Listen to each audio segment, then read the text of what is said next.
Welcome in. It is day 118 and you're speaking with the Meeples Champion. And today we're going to be jumping back into one of my favorite games, but the different version of the game. Initially we were in the fantasy side. This time we're going to the sci-fi side. We're talking about Clank in Space. So Clank in Space essentially is the same game. You compare it to the original and you go, okay, we've got a lot of what we're looking at in that original. You're starting with your character, you're walking down through the map, you're trying to collect your secrets, you're trying to collect your cards, deck build, eventually get your item that'll allow you to escape. However, the difference is, firstly, you no longer can just go to the bottom of the map or go midway and find an item. All of the items are locked, and in order to get through, you need a key card. There'll be 3 different rooms. In this game, it's built on a spaceship, and the rooms actually flip, so you can, even without any expansion, already start with 3 rooms that have 3 opposite sides, giving you a little variation because you can mix those. Each room is going to have a way of getting yourself essentially a little cube that's going to allow it so that you begin to get access for your key card. There are 3 rooms, you need 2 cubes. Once you've accessed both cubes, you unlock your key card. Now you can go through the door at the bottom. When you go down below, you're going to have your different items down there you can collect. And same as before, you're going to have your idea of you're going to be fighting things, you're going to be collecting cards, you're going to be dealing with how do you move fast enough. You'll now have additional things because when it comes to your cards, instead of them simply being, this is for movement, this is for fighting, this is for buying, these cards have victory points. You're also going to have factions.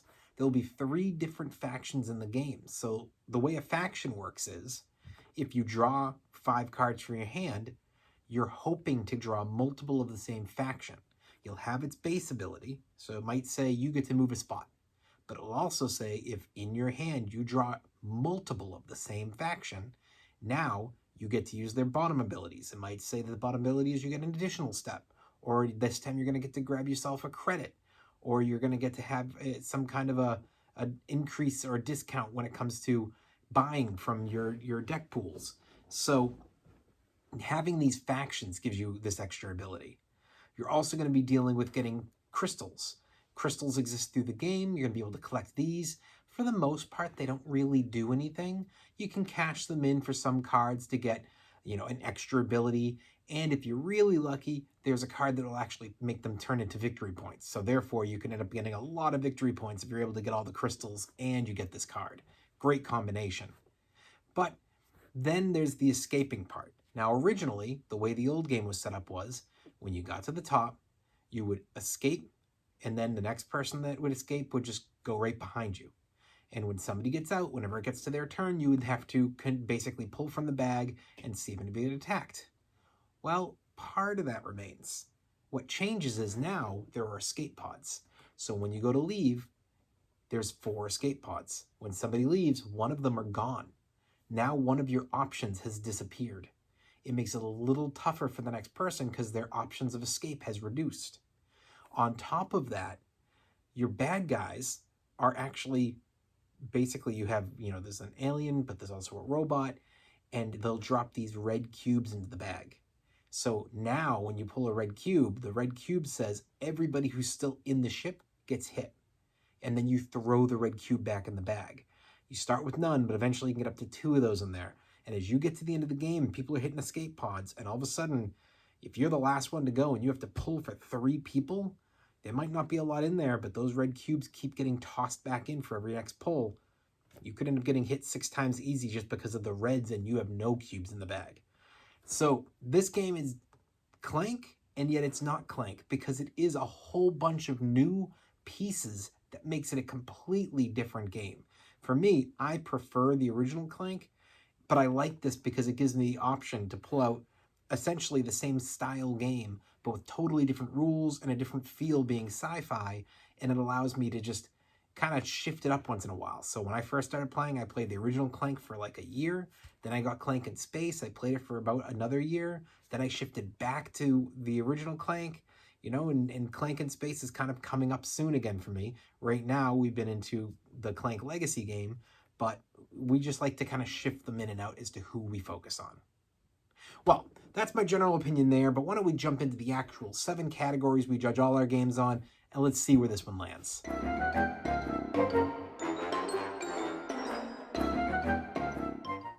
The art of this game is fabulous. I love the front of this cover because it feels like Clank, and yet it also has such a sci-fi feel to it, and it really sells that setup of, you know, we're taking Clank to space. And then you look at the cards and the board, and all of this art continues to sell that story. It's a really great addition to the Clank universe, and it's a big thumbs up for me.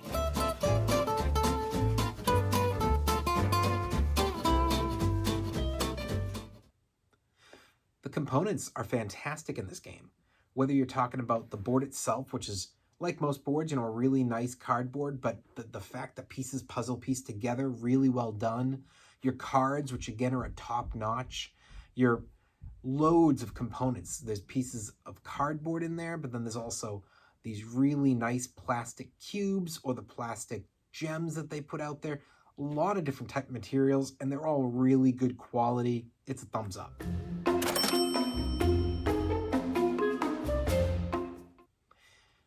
The price is that this definitely is expensive. It's a $60 game. Now, as I've said in the past, $60 tends to be the average for most base regular games these days. So 60 isn't insane. And it's out there available. You're not going to find this in, say, a Target, but you're going to find this in a Barnes & Noble. You're going to find it in like 3, maybe 4 out of every 5 board game stores. It's online to get. It's easily accessible, but it's expensive. So, well, I think that a big gamer like me, if you're into these type of games, just buy it. If you're more of a casual gamer or you just don't want to have too much of the same thing, you may decide you don't want to get this and Clank at the same time. You want to own just one of them. At which point, just make sure to try them out and see if one of them hits better, because I do think they're different enough where it's not a simple just buy A or B. I think some people are going to prefer this to the original Clank. I think some people will prefer Clank to this. And I think some people like myself will appreciate them both for their differences and their nuances. But don't just go rushing out to get it.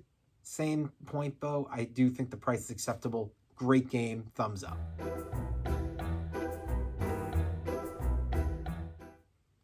There is a lot of difficulty to this game in a great way. There's so much more strategy now because you have these 3 different rooms that everybody has to go into them and basically get to these spots that are going to allow it so that you can get your cube. Now, the spots you're trying to get to have essentially payouts on them.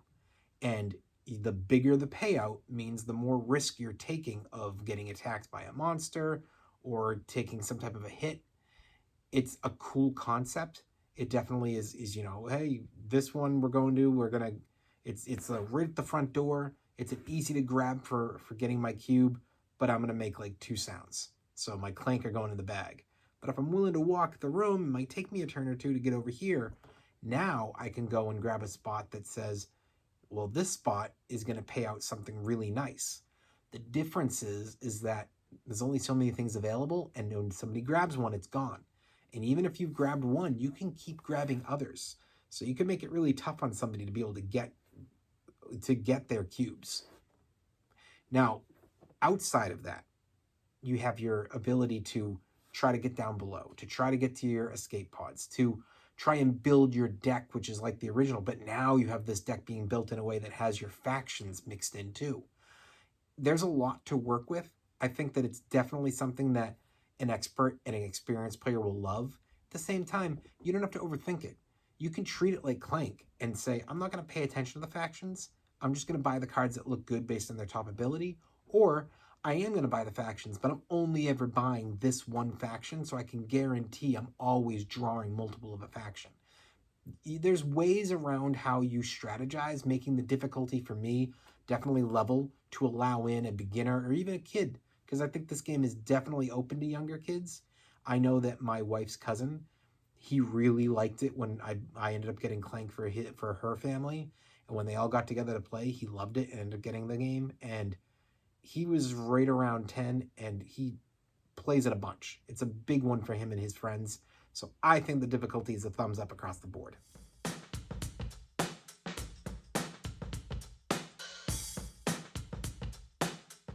The replayability is quite simple. This game is extremely replayable.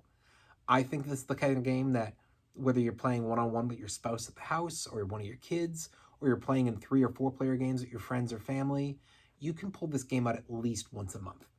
And depending on the kind of gamers that you're friends with or that's your family, this is the kind of game you can play a couple times in a row. I've definitely played this game 2, maybe even 3 times in a row on a Saturday back in the day before I had now a young toddler running around the house where it's a little bit more difficult to have the availability and the mind space to be doing that. But when my wife and I were first married, this was a game we'd pull out on a Friday night or on a Saturday at the house, and we'd play it a couple times in a row. So I think that that's definitely still a possibility for most people. You just have to know where it lands for you. But the replayability for me is extremely high. It's a thumbs up.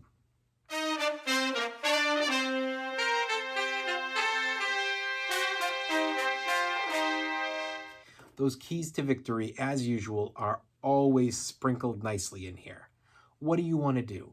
Do you want to go as far down beyond your going through with your key card to get to the most expensive item? Or do you want to grab the cheap one and just run for the escape pod? Do you want to get to that closest escape pod and make it harder for everybody else? Are you looking to try to get more cards or more points? Are you looking to focus in on factions? Are you looking to try to grab more secrets? What is it you want to focus on? Are you trying to go for speed and be as quick as possible? You might have very few points, but you're going to make sure nobody else can live because you're already out and you're pulling from the bag fast. There's a lot of keys to victory. There's nothing that I think necessarily wins or loses it for you because it's up to how the other players are reacting to what you're doing. So it's very game dependent, but I think it's a huge thumbs up.